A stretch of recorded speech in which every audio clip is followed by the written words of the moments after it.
I shall seal the heavens. Chapter 4 The Copper Mirror.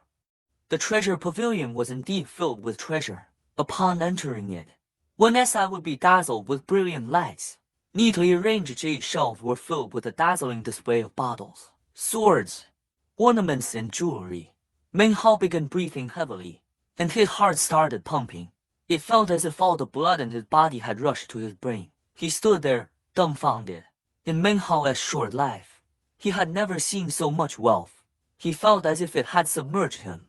His brain spun, and he inadvertently thought about grabbing all of it and running away. The value of these treasures, murmured Meng Hao. They are priceless. The compensation for working for immortals, that's incredible. He walked past one of the jade shelves, his expression filled with excitement. Unconsciously stretching his head forward, he wondered if the third floor of the treasure pavilion was the same as the first, or if it perhaps had even more valuable treasures. Immortals, they're so rich. Meng Hao heaved a deep sigh. Suddenly, his eyes fell upon something strange. On one of the jade shelves he noticed a copper mirror. There were traces of corrosion on it. It didn't seem very special, nor did it glitter. It didn't seem like it could compare in any way to the treasures around it. Surprise! Meng Hao picked it up and looked at it closely. It seemed quite ordinary, like something from the mortal world. Nothing about it seemed the least bit unique.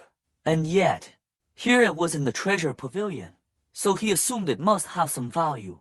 Junior brother truly has insight, said a voice from behind him. He didn't know when the shrewd-looking man had entered, but he stood there looking at the copper mirror, his voice filled with praise.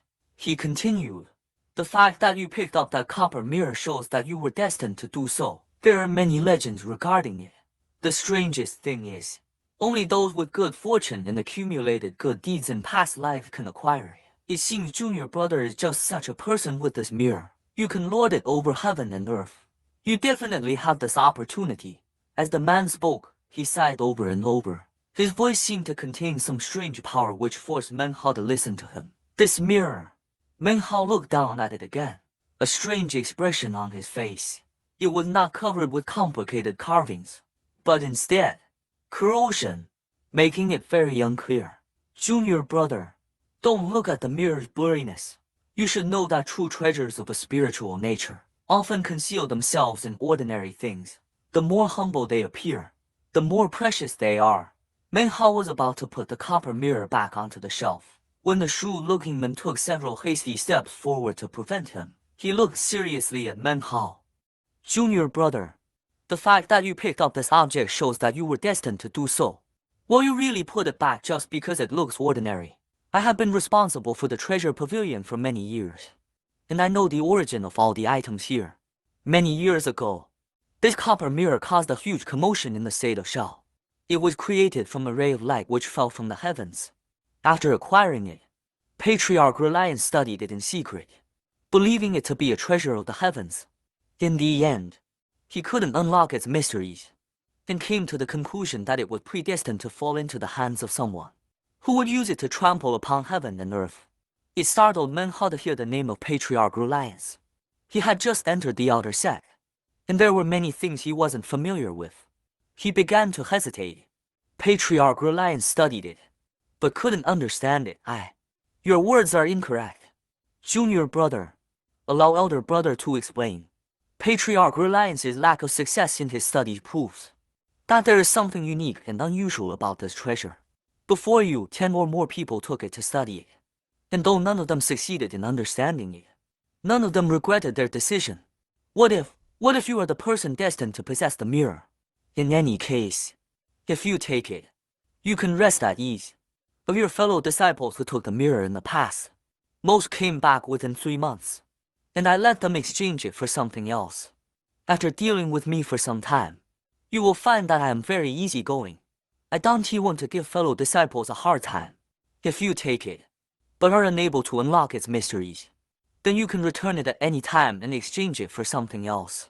But if you abandon it, and it turns out you were destined to take it, then you will regret it for your entire life." The shrewd-looking man stared intently at Meng Hao. When he saw Meng Hao hesitating, he laughed to himself.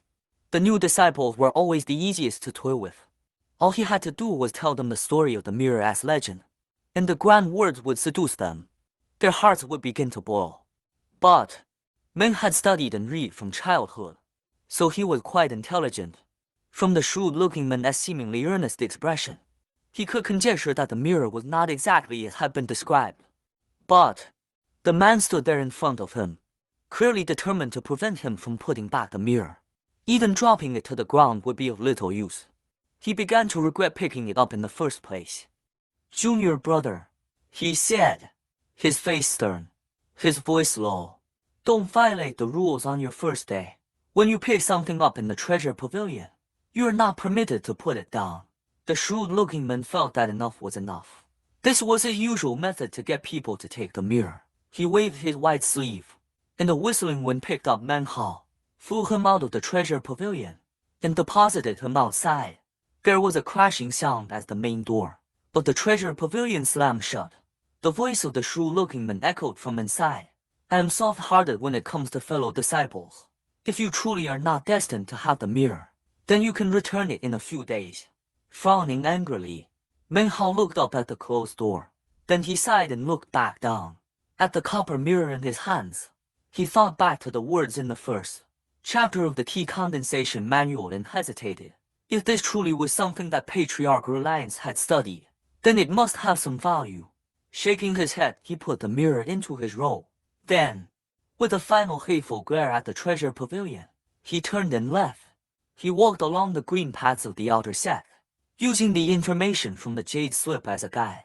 Around noontime, he found his house.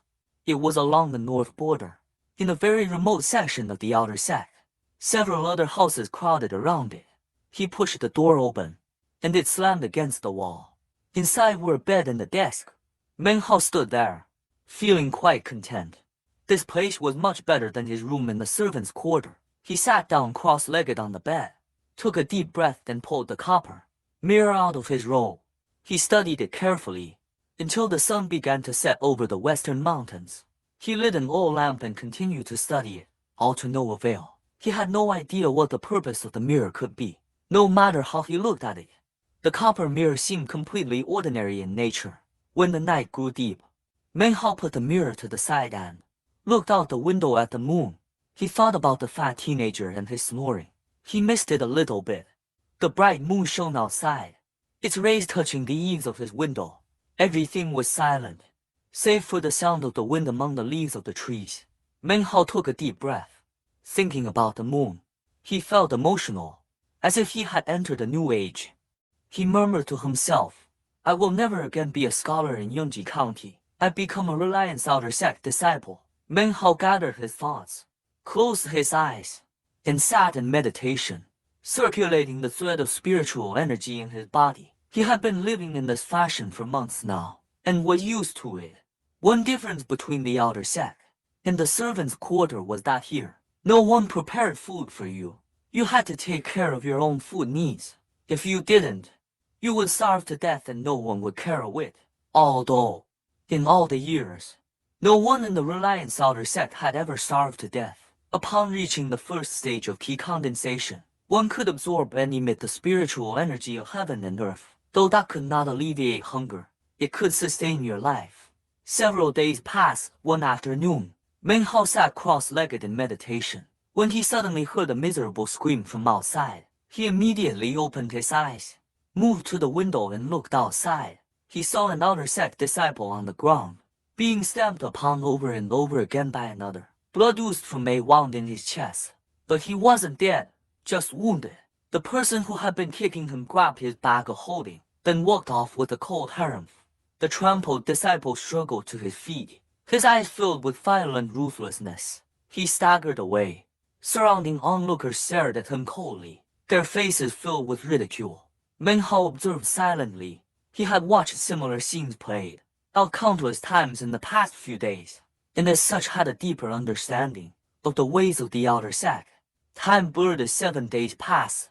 During that time, Meng Hao saw even more instances of disciples being robbed. The fighting and plundering, which occurred between outer sect disciples, caused Meng Hao to grow more and more taciturn. Especially disturbing was when he had seen a disciple of the second or third level of key condensation killed by another in the public area. This caused Meng Hao to be especially careful and cautious when he went outside.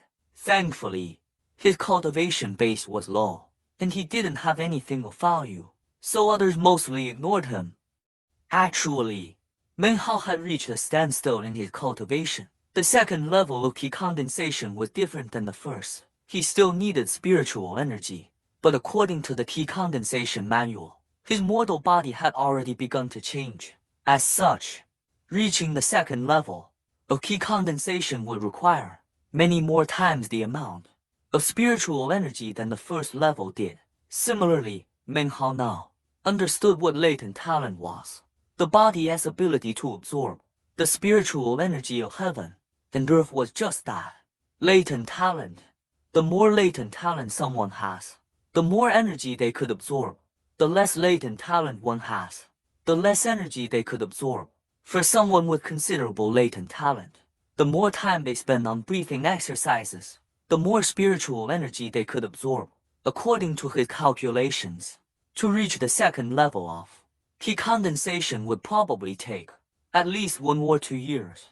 The amount of time required to reach the third level would be many more times than that. Of course, if he acquires some medicinal pills or spirit stones, he could use them to amplify spiritual energy. Then he could decrease that time. That was why so much horrific robbery occurred in the outer sect. Every month, pills would be openly distributed. The strong become stronger, the weak become weaker, said Meng Hao quietly. This is how the Reliant sect grooms disciples for the inner sect. One early morning, when the sky had just begun to grow dim with light, Meng Hao sat in meditation as usual. He had no special resources, except for his determination. Therefore, he did not give up on his nightly meditations and breathing exercises. Bells reverberated throughout the sect, and Meng Hao slowly opened his eyes. These bells, Meng Hao's eyes focused, as if he had come to a realization. An excited expression appeared on his face, and he dashed out of the room to see fellow disciples everywhere, rushing off into the distance. When these bells sound, the time has come for distribution of spirit stones and medicinal pills. It must be today. More and more people began running in the direction of the bells. It seemed everyone within the outer sect was there. Pill distribution day, said Meng Hao. Breathing heavily, he ran along with the crowds until he reached the square in the center of the outer sect. The square was monumental in size, and along its borders were 9 stone pillars covered in carvings of dragons. Placed on the foremost pillar was a platform over 90 meters in diameter, over which swirled a multicolored cloud. Inside the cloud could be seen shapeless forms. Over 100 outer sect disciples stood there in their green robes, murmuring amongst themselves and glancing frequently at the multicolored cloud. Then the cloud slowly dissipated, revealing a pock-faced old man wearing a golden robe. His face was placid and emitted a calm, natural power and dignity. His eyes shone like lightning. 2 people stood next to him, a man and a woman, both wearing silver robes. The man was exceedingly handsome, with an upright appearance, although indifference covered his face. As for the woman, as soon as Meng Hao laid eyes on her, his pupils constricted. This woman was the woman who had taken him from dating mountain 3 months ago.